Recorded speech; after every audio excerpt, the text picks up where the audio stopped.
అందరికీ శ్రీరామనవమి శుభాకాంక్షలు.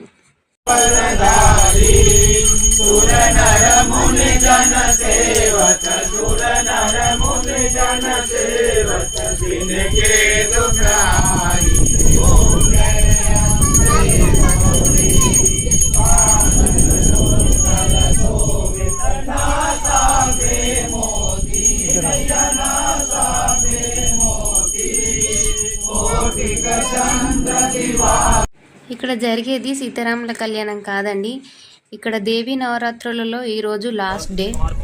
ఇంకోటి ఏంటంటే ఇక్కడ నార్త్ సైడ్ వాళ్ళు పూజ చేసేటప్పుడు నెత్తిపైన కొంగు వేసుకొని చేస్తారు. మన సైడ్ ఇలాంటివి ఏమి ఉండవు కదా, అందుకే నేనేం వేసుకోను. అబ్బాయిలు కర్చీఫ్ లాంటివి వేసుకుంటారు, అమ్మాయిలు ఇట్లా చీర కొంగులు వేసుకుంటారు. ఇక్కడ హోమం కంప్లీట్ అయిన తర్వాత మేడం పిల్లలందరికీ కన్య పూజ చేసింది. తర్వాత అందరం తినేసి వెళ్ళిపోయి